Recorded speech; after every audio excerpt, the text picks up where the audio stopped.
आंख आंख के सीधे देख ले। अरे रे रे रे रे, गाड़ी खराब हो गई। चलो कोई बात नहीं, मैं मैकेनिक को फ़ोन कर देता हूँ, वो आके आपकी गाड़ी ठीक कर देगा। आइए आप मेरे साथ बाइक पे बैठिए, मैं छोड़ देता हूँ। आपको कहाँ जाना है? नहीं, आप बस मैकेनिक को कॉल कर दीजिए, मैं यहीं वेट करूंगी। आप समझ नहीं रही हैं। आप नहीं जानती कि आपके साथ यहाँ क्या क्या हो सकता है। क्या बोल रही हो?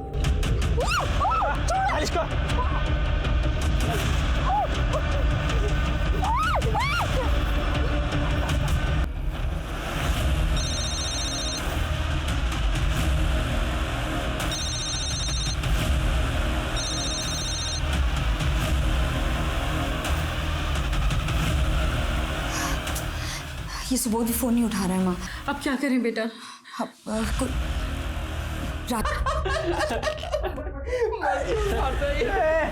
उठना भाई, भाई अपनी हीरोइन तो बेहोश है, क्या करें तब तक? कोई नहीं, होश में ला देते हैं।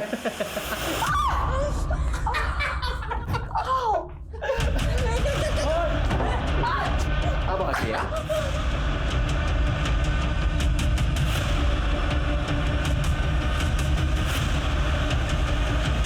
नहीं सर, कोयल वाधवा। हाँ कोयल, कोई लड़के का चक्कर था। ये क्या बकवास कर रहे हैं आप? हाँ, क्या बकवास कर रहे हैं आप? मैं आपको इतनी देर से समझाने की कोशिश कर रही हूँ। दीदी आप शांत हो जाइए। सर कोयल मेरी मंगेतर है और बहुत जल्द हमारी शादी होने वाली है। देखिए आप बेकार ही घबरा रहे हैं।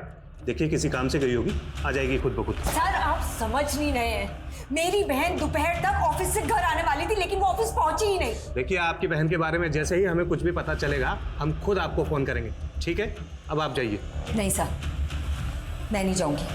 जब तक मेरी बहन के बारे में पता नहीं चल जाता, मैं यहीं रहूंगी। आइए सर। सलाम सर जी। अंगार हाथ में है, झूठ नहीं बोलूँगा। मज़ेदार माल है, एकदम टिप टॉप।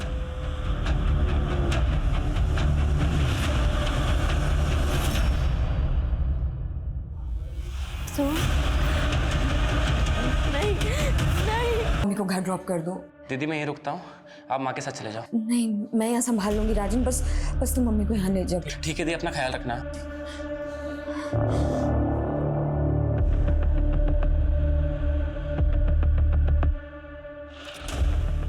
ए देखना, मेरी तरफ देखा। सबसे ज़्यादा मज़ा मेरे साथ आया ना तुझे? हाँ बोलना। हाँ अरे बोलना।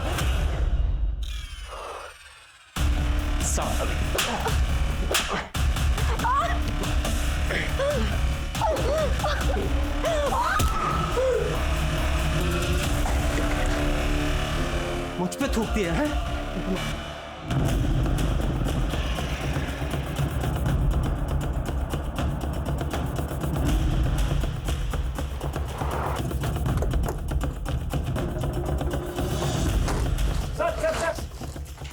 प्लीज फिलहाल ये कैमरा बंद कर दीजिए, मैं बाद में आप लोगों को इंटरव्यू देता हूँ। Please try to understand please. Sir ये देखिए।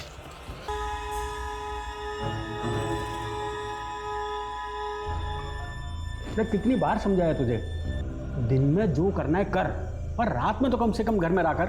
हाँ लेकिन मैं कहीं गया नहीं, और मैं उनको बता के तो गया था मैं आपको। तुमने ये बताया था कि तुम लेट आओगे, ये नहीं बताया था कि रात भर बाहर रहोगे। हाँ मतलब बात तो एक। अरे अब तुम्हारी बकबक बंद करो, जरा टीवी ऑन करो।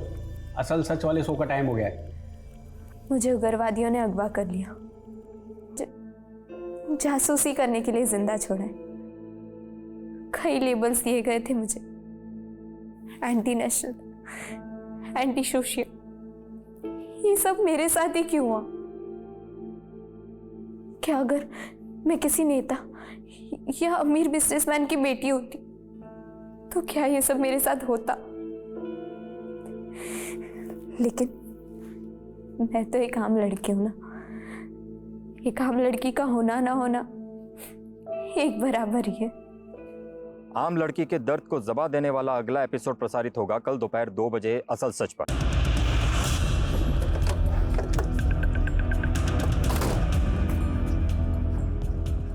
ये सब आप लोगों की वजह से हुआ है। मैंने आप लोगों को कितनी रिक्वेस्ट की थी, लेकिन आप लोगों ने बिल्कुल ध्यान नहीं दिया।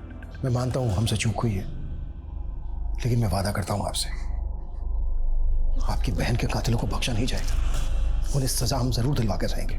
उससे मेरी बहन तो वापस भी मिल जाएगी ना? नहीं मिलेगी।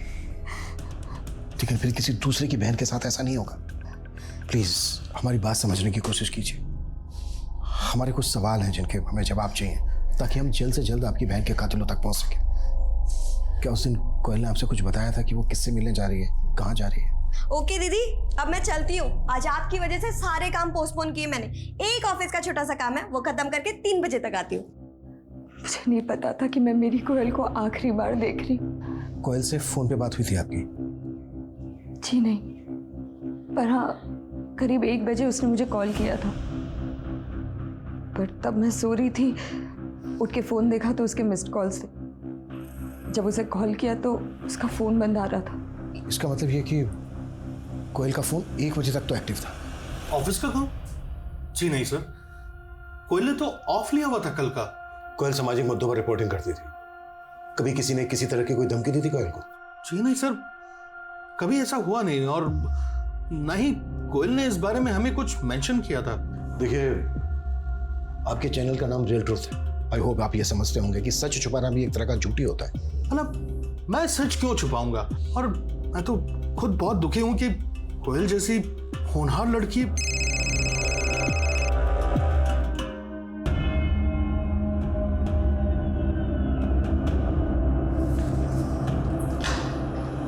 कोयल ने पिछले 1 साल में जितने भी मैटर पर रिपोर्टिंग की है, सबके डॉक्यूमेंट इकट्ठे। इन कंपनीज को किसी की जान से ज्यादा अपनी छवि प्यारी होती है। आई एम श्योर ये जो कोयल का बॉस है रमेश, ये कुछ तो छिपा रहा है हमसे। इसकी भी डिटेल्स निकालो।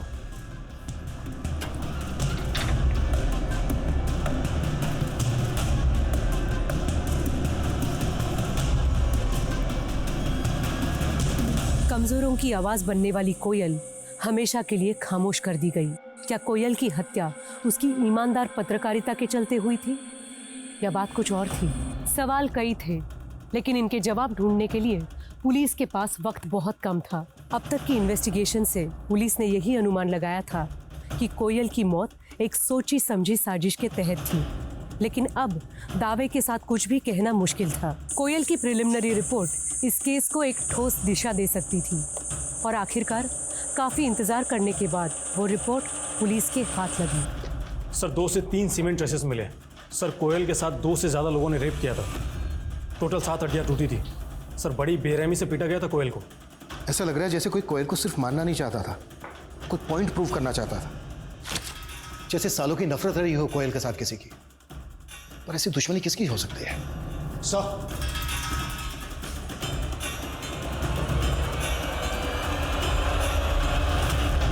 कहने को तो मैं कोयल की बड़ी बहन थी, लेकिन हमेशा कोयल ने मुझे संभाला, हमेशा सही रास्ता दिखाया। सॉरी दीदी, लेकिन इसमें आपकी गलती है। जब पहली बार उस कायर पंकज ने आपके ऊपर हाथ उठाया था ना, उसे तभी मुंह तोड़ जवाब देना चाहिए था। पुलिस में शिकायत करनी चाहिए थी उसकी। शिकायत करके क्या हो जाता? माँ को शिकायत करके क्या हुआ? दीदी, किसी भी रिश्ते में वायलेंस हो ही नहीं सकता। मेरी मानो, छोड़ दो पंकज को। इस रिश्ते का कोई फ्यूचर नहीं है।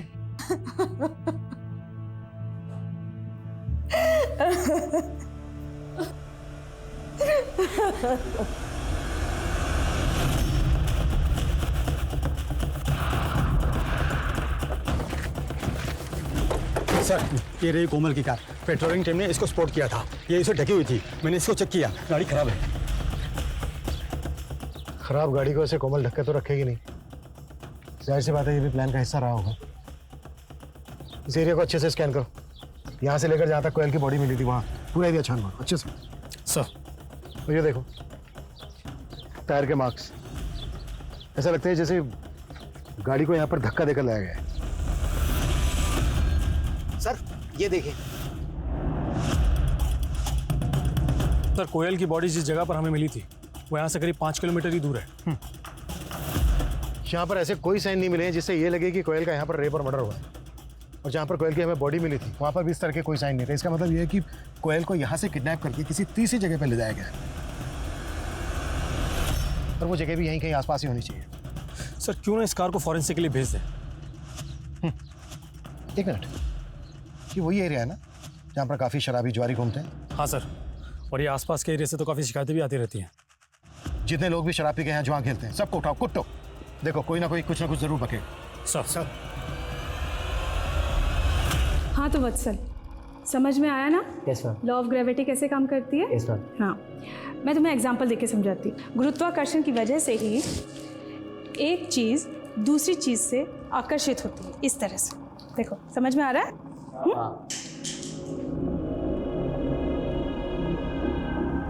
वत्सल, ध्यान कहाँ है तुम्हारा? नहीं, मैं क्या मैं अपने पढ़ाई पे ध्यान दो। सर, कोयल के ऑफिस से पता चला है कि असल सच चैनल और रियल ट्रू चैनल्स के बीच में राइट्स को लेकर झगड़ा चल रहा था। लेकिन सर अजीब बात यह है कि कोयल की मौत से एक दिन पहले दोनों चैनल्स के बीच में समझौता हो गया था। ये इत्तेफाक नहीं हो सकता। कोयल के किसी कलीग से बात हुई तुम्हारी? सर, कोयल का एक कलीग है सुबोध, जो कि रिपोर्टर है, और उसने आज ही असल सच चैनल ज्वाइन किया है। ऐसे अपॉइंटमेंट रातों रात नहीं होते। रेजिग्नेशन देने से 1 महीना पहले नोटिस देना होता है, एक प्रोसीजर होता है। लेकिन सर, सुबोध के केस में ऐसा कुछ भी नहीं है, और रियल ट्रू चैनल के ऑनर रोमेश ने भी इस पर कोई ऑब्जेक्शन नहीं लिया। और सर, असल सच चैनल ने रियल ट्रू चैनल को 20 लाख रुपए दिए हैं। देखिए इंस्पेक्टर साहब, ये हम दोनों चैनल्स का इंटरनल मामला है। अगर आप दखल ना दें तो बेहतर होगा। एक लड़की की जान गई है, जो भी रियल ट्रूथ है बता दे, नहीं तो कल को तेरे ही चैनल पे ब्रेकिंग न्यूज में आएगा कि पुलिस वालों ने एक चैनल के मालिक को उसके स्टाफ के सामने कुत्तों की तरह कुट्टा है। चॉइस दे रहा हूं तुझे, सोच ले। देखिए सर, दरअसल हमारा चैनल 1 साल पहले नंबर 1 पर था। ये असल सच सिर्फ 3 हफ्ते पहले लॉन्च हुआ है सर, जिस पर दीप्ति नाम की लड़की अपनी आप बीती सुनाती है सर। और उसके बाद असल सच ने हमें ओवरटेक कर लिया सर। ये दीप्ति कौन है? सर, 2 साल पहले दीप्ति नाम की लड़की का अपहरण हुआ था। किसी आतंकवादी संगठन ने उसका अपहरण किया था। किसी तरह से वो वहां से बचकर भाग निकली। उसके बाद पुलिस ने उसे टॉर्चर किया, और अब वही दीप्ति अपनी कहानी असल सच पर सुनाती है सर। और लोग पार्टी भर भर कर आंसू बहाते हैं सर। और हम चैनल वाले अपनी टीआरपी को लेकर सर। टीआरपी गई थी? तो सीधा सीधा ये बोल, कोयल का इस दीप्ति से क्या कनेक्शन है? कोयल को शक था कि असल सच वालों ने दीप्ति को कैद कर रखा है, और तभी से वो इस केस के पीछे लगी हुई थी सर। तेरे कहने का मतलब यह है कि कोयल दीप्ति के केस को इन्वेस्टिगेट कर रही थी? जी सर। सर, अगर आपको यकीन ना हो तो आप हमारे कैमरामैन नसीम से पूछ लीजिए। जी सर, मैं सुबोध और कोयल ये पता लगाने की कोशिश कर रहे थे कि आखिर दीप्ति रहती कहाँ। इसलिए हमने असल सच के जो रिपोर्टर है सुधीर जी, उनको फॉलो किया, और एक दिन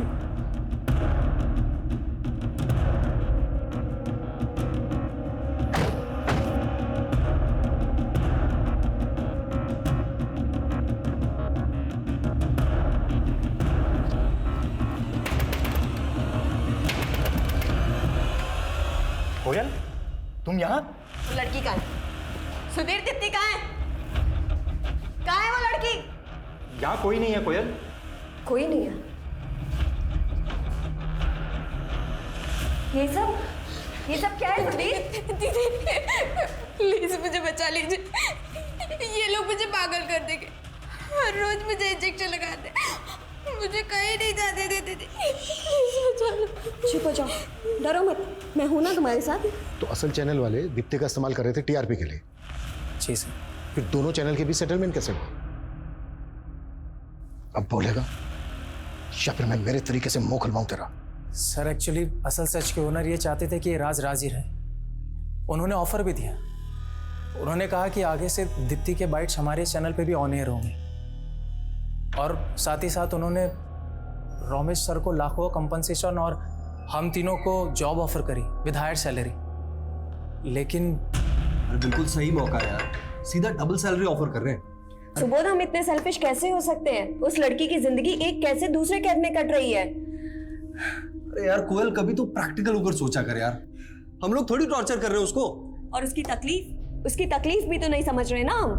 मैं सर से बात करूंगी, हमें सच का साथ देना होगा। उस असल सच में बैठे उन गिद्धों का पर्दा मैं फाश करूंगी। देख यार कोयल, तुझे ऑफर नहीं लेना है मत ले, लेकिन तू हम लोगों का चांस क्यों खराब कर रही है? शट अप सुबोध, ना तो मैं कुछ गलत करूंगी ना उस लड़की के साथ कुछ गलत होने दूंगी। लेकिन सर, कोयल इस मामले में कुछ भी नहीं कर पाई।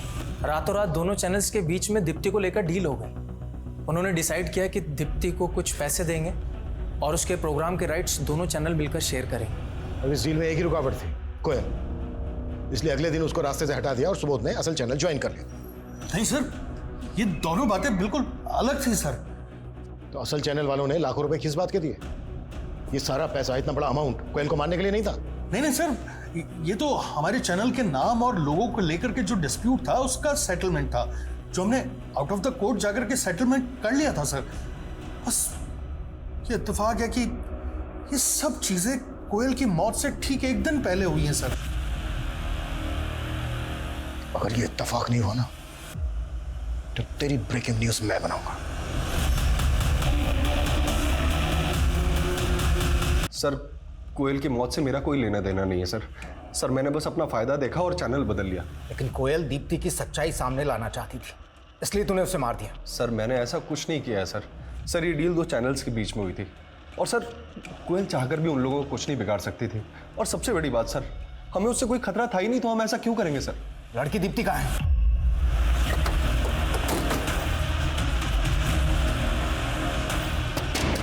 क्या हुआ सर? मुकेश, अरे गाड़ी से। सर सुनिए सर, अरे सर आप सुनिए सर, मेरी बात तो सुनिए सर, आप गलत समझ रहे हैं।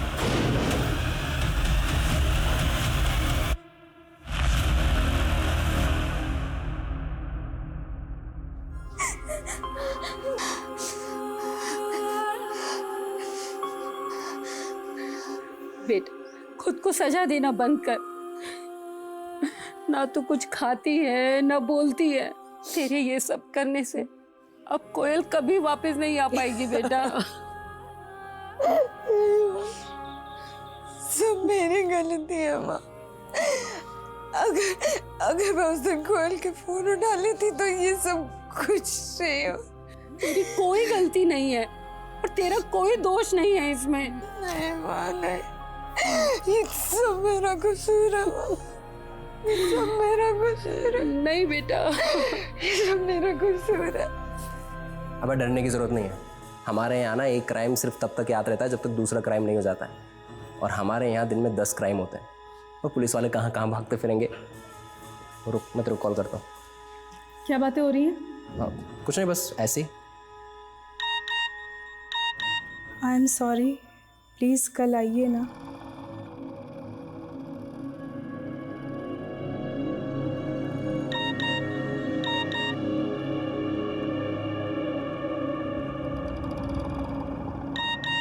मैं आपको बहुत मिस कर रहा हूँ। क्या हुआ? नहीं, कुछ नहीं। अरे भैया, पुलिस कहीं की भी हो, मुजरिम से कम तेजी होती है, क्योंकि पुलिस ऊपर ऊपर से देखती है, अंदर झांक कर देखना ही नहीं आता उन लोगों को। हमने अभी सुना है, कल एक लड़की की लाश मिली थी यहीं कहीं, पत्थरकार थी। पुलिस ने बहुत ढूंढा पर कोई चश्मेदीन गवाह ही नहीं मिला। क्यों नहीं मिला, सोचो जरा, क्योंकि पुलिस अंदर तक नहीं घुसी। आप तो ऐसे कह रहे हो जैसे पुलिस से ज्यादा आपको मालूम हो। बिल्कुल है। तो हमें भी बताओ, हमें भी जानना है। ठीक है भैया, बताते हैं। अभी परसों की बात है, हमारा पेट थोड़ा गड़बड़ था तो हम चल दिए झाड़ियों में। अब वहां जाकर देखते हैं कि कुछ लोग ताश पत्ती खेल रहे हैं। अरे सर जी का काम कोई तेरी तरह थोड़ी है जो 2 मिनट में पूरा हो जाएगा। अरे सर जी है, टॉप का माल है, लड़की है, सर जी पूरा मजा लेकर आएंगे। तो आराम से बैठे यहाँ पर, ठीक है? अरे हमें तो उस काली गाड़ी का नंबर तक याद है जिस पर वो लौंडे बैठ कर आए थे। क्या नंबर था उसका? हाँ, 7344। उस आदमी को बाइक का मॉडल और कंपनी तो पता नहीं है, नहीं उन लड़कों के चेहरे ठीक से याद है, लेकिन इतना पक्का है कि वो बाइक ब्लैक कलर की थी और उसका नंबर था 7344। सर, अगर सर चौक के आसपास के सारे सीसीटीवी स्कैन करने के लिए कह दिया है मैंने। जरूरत पड़े तो पूरे शहर के सीसीटीवी चेक करो। ये अब तक का हमारा सबसे बड़ा क्लू है कातिलों तक पहुंचने का। Yes sir.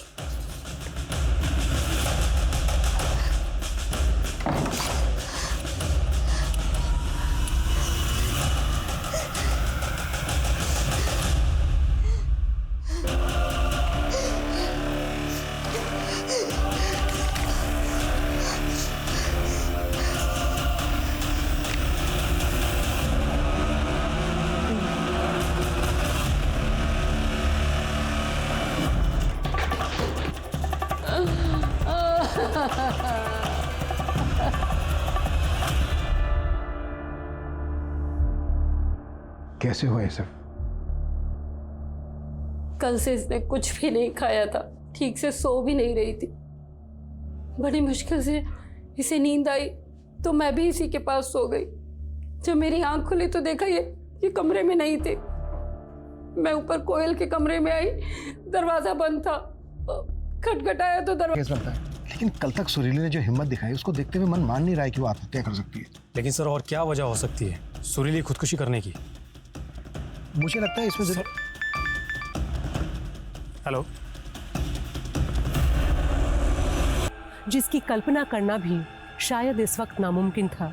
सुरीली और कोयल के केस से अलग किसी और जगह एक 14 साल के लड़के की जिंदगी भी कई बदलावों से गुजर रही थी।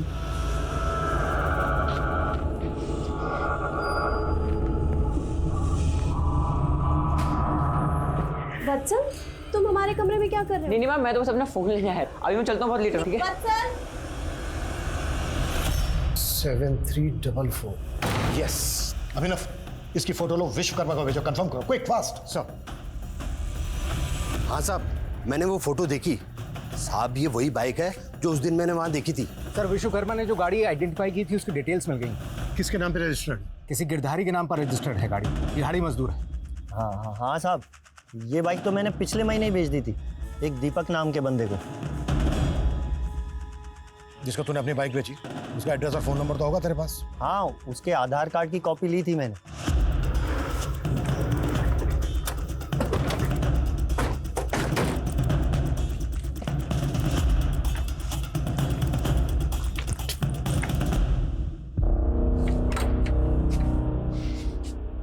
आसपास पता करो।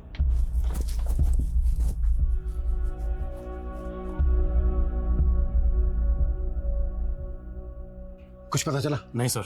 देखो कैसे भी सर, पड़ोसी ने बताया कि सुबह ही पूरा परिवार कहीं चला गया, और ये भी बताया कि दोपहर में मॉडल टाउन पुलिस चौकी की एक टीम दीपक की मां निर्मला को खोजते हुए यहाँ पर आई थी। मॉडल टाउन पुलिस स्टेशन से कांटेक्ट करो, पता करो कि वो दीपक की मां निर्मला को क्यों खोज रहे थे। सर। आसपास पता करो कहाँ गए ये लोग, जल्दी क्विक।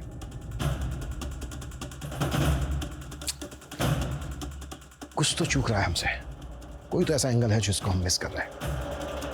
माँ, पानी। मैं देखता हूँ।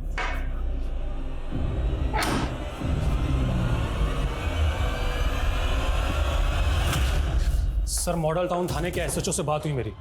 सर, उनका कहना है कि वत्सल नाम के निर्मला का नंबर जिस यूपीआई से लिंक है उस अकाउंट को ट्रैक करो। आई एम श्योर निर्मला पैसे निकालने की कोशिश जरूर करेगी। जी सर।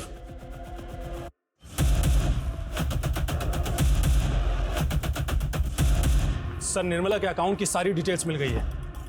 सर, जो पैसा वत्सल के अकाउंट से निर्मला को ट्रांसफर हुआ था वो निर्मला के अकाउंट से किसी विशाल नाम के लड़के को पैसा ट्रांसफर हुआ, और विशाल के अकाउंट से किसी सुरेश को, और आज फिर सुबह किसी सुरेंद्र के अकाउंट में पैसा ट्रांसफर हुआ है सर।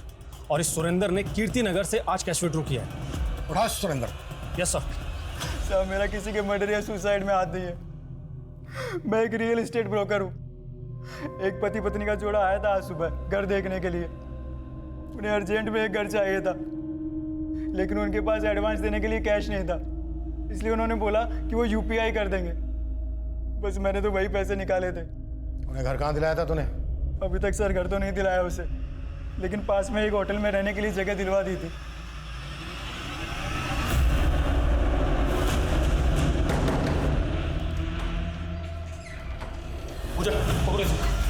क्या है? छोड़िए, छोड़िए। ये सब क्या हो रहा है? चलो हो जाओ शुरू। सर, मेरा असली नाम ललिता है। स्कूल में टीचर थी मैं, लेकिन कुछ साल पहले ही मेरी नौकरी चली गई। पैसों की भी बड़ी किल्लत थी। तब मैं भानु से मिली। ये सारा आइडिया भानु का ही था सर, लोगों को छलने का। तुम दोनों पति पत्नी नहीं हो तो फिर ये दिखावा किस लिए? फैमिली वालों पे लोग आसानी से भरोसा कर लेते हैं। वत्सल सिर्फ 14 साल का था, सिर्फ 14 साल का। ऐसा क्या किया उसके साथ जो वो खुदकुशी करने के लिए मजबूर हो गया?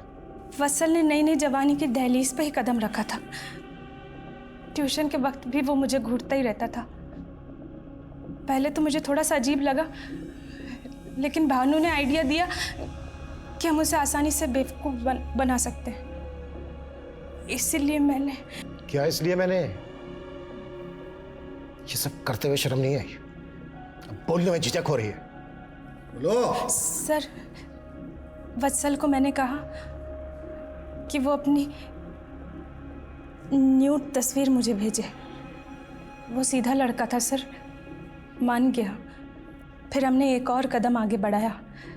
मैंने वत्सल को कहा कि वो अपने माँ बाप के कमरे में एक कैमरा लगा दे और उनका वीडियो भी रिकॉर्ड करे। वत्सल ने वैसा ही किया और फंस गया। हमने उसे ब्लैकमेल करना शुरू कर दिया। तुम लोगों का लालच इस हद तक बढ़ गया कि उनको अपने प्यार में फंसाता था। कोयल तुझे सोशल मीडिया पे मिली थी? कोयल नहीं साहब, उसकी बहन सुरीली। वो बहुत दुखी थी, वो अपने पति से परेशान, इसलिए जल्दी मेरे झांसे में आ गई। फिर हम दोनों एक दूसरे के करीब आ गए। सर, मैंने उसका वीडियो बनाया और फिर मैं उसको ब्लैकमेल करने लग गया। शुरुआत में तो उसने मुझे पैसे दिए, लेकिन बाद में उसने सारी कहानी अपनी बहन कोयल को बता दी। कोयल बहुत चालाक थी, वो मेरी जासूसी करने लग गई थी और वो एक दिन पीछा करते करते हमारे अड्डे तक पहुंच गई। लेकिन इससे पहले कि वो कुछ कर पाती, हम लोगों ने अपनी चाल चल दी। कोयल हमारे पीछे भाग रही थी और हमारी नज़र कोयल पर थी और फिर हमने उसकी गाड़ी खराब किए। वो सराहनीय है। मयूर, भानु और ललिता ने पिछले 1 साल में ऐसे करीब 40 लोगों को अलग अलग तरीके से ठगा था जो सुरीली या वत्सल की तरह इमोशनली डिस्टर्ब या वल्नरेबल थे। कोयल एक होनहार पत्रकार थी, लेकिन उसने भी एक गलती की। उसने अकेले मयूर का पीछा करने के बजाय पुलिस की मदद लेनी चाहिए थी। आज के दौर में जहां हर हाथ में एक कैमरा है, हम सब की निजी जिंदगी के कोई ना कोई पल सोशल मीडिया पर बिखरे हैं। जरूरी है कि हम सब ज्यादा एहतियात बरतें, ज्यादा सतर्क रहें। अपनी निजी बातें या फोटोज किसी के साथ शेयर करने से पहले हमें 1000 बार सोचना चाहिए। साइबर क्राइम आज के डिजिटल युग की सच्चाई है, लेकिन इसे डरने के बजाय इसे समझना, खुद की प्राइवेसी को लेकर चौकन्ना रहना बेहद जरूरी है। अब मैं सोनाली कुलकर्णी आपसे विदा लेती हूँ। फिर मिलेंगे एक ऐसे ही चौंका देने वाले केस के साथ क्राइम पेट्रोल सतर्क जस्टिस रीलोडेड में। तब तक अपना और अपने परिवार का ख्याल रखिए। आप जानते हैं कि हम सब एक मुश्किल दौर से गुजर रहे हैं। कृपया मास्क पहने, समय समय पर हाथ धोते रहें और उचित दूरी बनाए रखें। देखते रहिए क्राइम पेट्रोल सतर्क। जय हिंद।